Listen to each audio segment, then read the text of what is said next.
जय हिंद। स्वागत करता हूं मैं अपने यूट्यूब चैनल पे।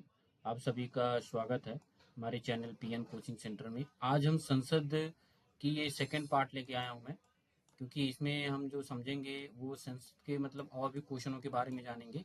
ये हमारा सेकंड पार्ट है, ठीक है, यानी सेकंड वीडियो कह सकते हैं आप इसको। तो चैनल पे आप लोग बने रहिए और यहाँ पे हम लोग लगभग 15 क्वेश्चनों के बारे में चर्चा करेंगे, यानी 21 से लेकर 30 क्वेश्चनों के बारे में चर्चा करेंगे। 16 से माफी चाहूंगा, 16 क्वेश्चन से लेके आपको 31 क्वेश्चन के बारे में चर्चा करेंगे, जो कि काफी सारी चीजें आपको यहाँ पे कवर की जाएंगी, ठीक है। तो भारतीय संसद के बारे में सेकंड वीडियो है। आप लोग वीडियो को लाइक शेयर और सब्सक्राइब कीजिएगा और सपोर्ट कीजिएगा चैनल को, ठीक है। चलिए देखते हैं हम लोग सेकंड वीडियो क्या कहता है। पहला क्वेश्चन है, 16वां क्वेश्चन है, कह रहा है लोकसभा का सेक्रेटरी जनरल जो लोकसभा तथा सचिवालय का प्रमुख होता है, ठीक है, किसके द्वारा नियुक्त किया जाता है। लोकसभा का सेक्रेटरी जनरल जो लोकसभा सचिवालय का प्रमुख होता है, किसके द्वारा नियुक्त किया जाता है। और ये देखिए आरआरबी रांची परीक्षा 2006 में पूछा गया क्वेश्चन है। तो किसके द्वारा नियुक्त किया जाता है, राष्ट्रपति, प्रधानमंत्री, स्पीकर या स्पीकर के विचार विमर्श के बाद संसदीय मामलों के मंत्री द्वारा। तो किसके द्वारा वो सेक्रेटरी जो है लोकसभा का प्रमुख चुना जाता है, ये चुना जाता है आपका स्पीकर के द्वारा चुना जाता है। जो वहां पे स्पीकर रहते हैं उनके द्वारा ये चुना जाता है, ठीक है। अगला क्वेश्चन है 17वां, कह रहा है कि भारत की संचित निधि पर निम्नलिखित में से कौन सा व्यय लगाया जाता है। भारत की संचित निधि पर निम्नलिखित में से कौन सा व्यय लगाया जाता है, ये आरआरबी अजमेर में पूछा गया क्वेश्चन है। पहला ऑप्शन है, कह रहा है लोकसभा के चेयरमैन के भत्ते। दूसरा है लोन ऋण वृद्धि तथा सेवा एवं ऋण मुक्ति से संबंधित खर्चे। तीसरा है उच्च न्यायालयों के जजों की पेंशन। चौथा है किसी भी न्यायालय निर्वाचन के पुरस्कार के भुगतान के लिए आवश्यक कोई धन। पांचवा है भारत के ट्रांसलेटर तथा ऑडिटर जनरल के ऑफिस के प्रशासनिक खर्चे। तो इसका जो राइट ऑप्शन होगा कौन कौन सा हो सकता है, तो 17वें का जो राइट ऑप्शन है वो डी है, यानी 1 2 3 4 5, यानी सारे खर्चे इसमें क्या गए हैं, इंक्लूड किए गए हैं। सभी इसमें इंक्लूड किए जाते हैं, जो व्यय होता है सभी व्यय माना जाता है। चलिए अगला क्वेश्चन है और 18वां क्वेश्चन है हमारा। 18वां क्वेश्चन क्या कहता है, कह रहे हैं निम्नलिखित में से कौन भारत के कंसोलिडेट फंड का नियंत्रण पर यानी पर्यवेक्षण करता है। ये देखिए कब पूछा गया था, आरआरबी गोरखपुर परीक्षा 2009 में पूछे जाने वाला क्वेश्चन है। तो इसका जो राइट ऑप्शन क्या होगा, पहला ऑप्शन दिया है भारतीय वित्त मंत्री, दूसरा दिया है भारत के नियंत्रक एवं महालेखा परीक्षक और तीसरा है संसद, चौथा है इनमें से कोई नहीं। तो इसका जो राइट ऑप्शन होगा 18वें का जो करेक्ट आंसर है आपका बी है, यानी भारत के नियंत्रक एवं महालेखा परीक्षा इसके राइट ऑप्शन होगा, ठीक है। 19वां क्वेश्चन है कोई विधेयक वन विधेयक है या नहीं, इसका निर्णय कौन करता है। कोई विधेयक वन विधेयक है या नहीं, इसका निर्णय कौन करता है। ये आरआरबी रांची में पूछे जाने वाला क्वेश्चन है। तो इसका जो राइट ऑप्शन होगा, ऑप्शन में दिया है लोकसभा अध्यक्ष, प्रधानमंत्री, राष्ट्रपति या चुनी हुई संसदीय समिति। तो इसमें कौन सा जो है करेक्ट आंसर होगा, 19वें का जो राइट ऑप्शन होगा ए होगा, यानी लोकसभा अध्यक्ष जो है इसके करेक्ट आंसर होंगे, ठीक है। 20वां है, कह रहा बजट पहले किसके द्वारा पारित किया जाता था। 20वां क्वेश्चन आपका दिया है कि बजट सबसे पहले कौन पारित करता था, लोकसभा, राज्यसभा, उपयुक्त में से किसी के भी द्वारा या उपयुक्त में से किसी के द्वारा नहीं। तो ये कब कौन पारित करता है, तो ये आपका जो राइट आंसर होगा ये हुआ, यानी लोकसभा में पारित होता है।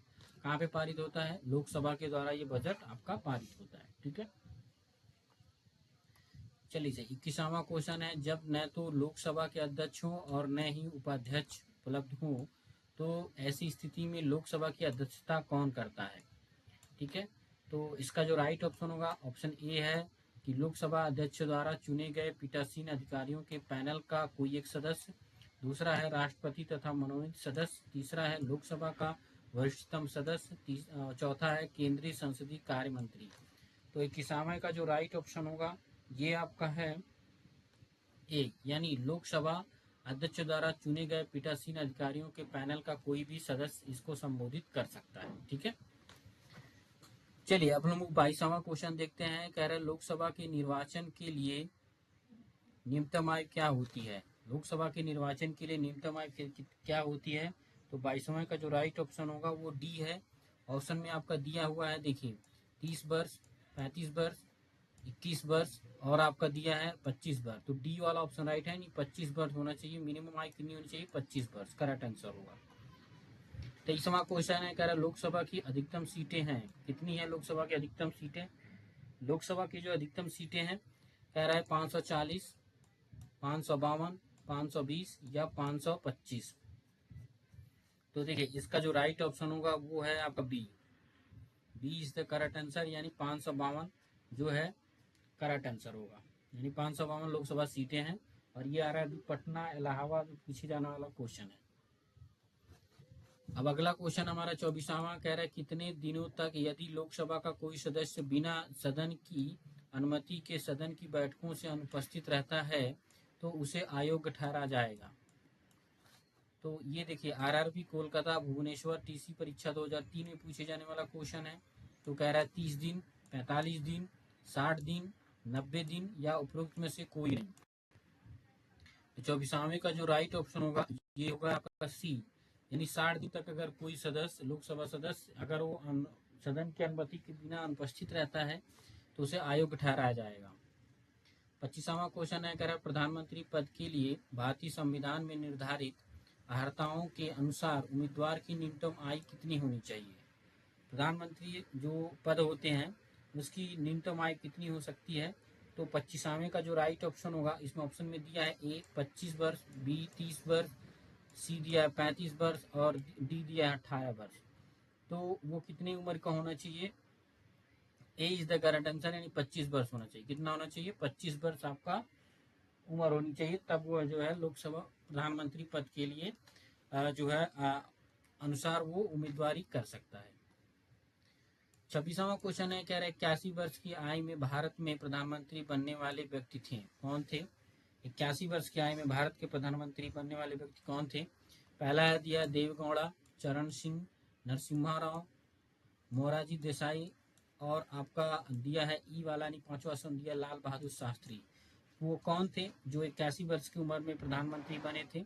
26वें का जो राइट ऑप्शन होगा वो आपका डी होगा, यानी मोरारजी देसाई थे वो, जो 81 वर्ष की उम्र में क्या बने थे? प्रधानमंत्री बने थे। 27वां क्वेश्चन है, कह रहा लगातार 2 बार निर्वाचित निम्नलिखित में से भारत के प्रधानमंत्री थे। लगातार 2 बार निर्वाचित प्रधानमंत्री कौन थे? इसमें थे आपके पंडित जवाहरलाल नेहरू थे, यानी जवाहरलाल नेहरू, मोरारजी देसाई, पीवी सिंह या पीवी नरसिम्हा राव। तो प्रधानमंत्री जो है जवाहरलाल नेहरू थे, क्योंकि 2 बार बने थे। अभी हमारे और भी बन गए हैं, यानी नरेंद्र मोदी जी भी बन गए हैं 3री बार प्रधानमंत्री। लगातार इनके जो आंकड़े थे उसकी बराबरी कर ली है, तो 3 बार भी बन चुके हैं वो भी। प्रधानमंत्री क्या होता है? 28वां क्वेश्चन है, प्रधानमंत्री क्या होता है? ए वाला ऑप्शन दिया राष्ट्रपति द्वारा मनोनीत किया जाता है। दूसरा, राज्यों के मुख्यमंत्री के द्वारा चुना जाता है। तीसरा, लोकसभा में बहुमत प्राप्त दलों द्वारा, नेता द्वारा होता है। चौथा, चुना नहीं जाता है या वंशानुगत प्रधान होता है। तो आप सभी को पता है ये सी वाला ऑप्शन राइट ऑप्शन होगा, क्योंकि लोकसभा में बहुमत प्राप्त दल का नेता होता है कौन? प्रधानमंत्री होता है। ठीक है, तो 28वें का सी आपका करेक्ट आंसर होगा। अब है 29वां क्वेश्चन, कह रहा प्रधानमंत्री कैसे बनाया जाता है? प्रधानमंत्री कैसे बनाया जाता है? ए वाला निर्वाचन के द्वारा, मनोनयन के द्वारा, नियुक्ति के द्वारा या भर्ती के द्वारा। तो 19वां का जो क्वेश्चन है वो सी होगा, नियुक्ति के द्वारा ही बनाया जाता है। नियुक्ति की जाती है इनकी, प्रधानमंत्री की। पहले निर्वाचन होता है, फिर नियुक्ति की जाती है। ठीक है,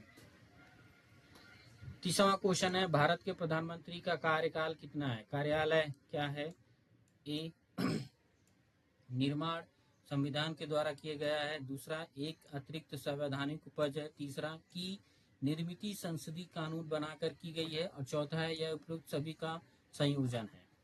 तो जो 30वें का जो राइट ऑप्शन होगा ये सी होगा करेक्ट आंसर, की निर्मित संसदीय कानून बनाकर की गई है। ठीक है, इसके बाद 31वां क्वेश्चन है, कह रहा अगर प्रधानमंत्री ऊपरी सदन का सदस्य होगा तो क्या होगा? ये वाला दिया है लोकसभा में विश्वास मत के समय अपना निर्णायक मत नहीं दे पाएगा। ठीक है, बी वाला दिया है इसे 6 महीने के अंदर लोकसभा की सदस्यता प्राप्त करनी होगी। सी वाला है कि उसे 6 महीने के अंदर राज्यसभा की सदस्यता प्राप्त करनी होगी। और आपका डी जो दिया है यहाँ पे कि इनमें से कोई नहीं। तो 31वां का जो करेक्ट आंसर होगा ये आपका ए होगा, यानी लोकसभा में विश्वास मत के समय अपना निर्णायक मत नहीं दे सकता है वो। ठीक है, तो ये थे आपके 15 यानी 16 से लेके 31 क्वेश्चन, यानी 15 से 16 क्वेश्चन थे। काफी इंपॉर्टेंट है, आप लोग इसको देखिएगा और यूपी पुलिस की तैयारी कीजिएगा ताकि आपको जानकारी मिलती रहे। जय हिंद, जय भारत।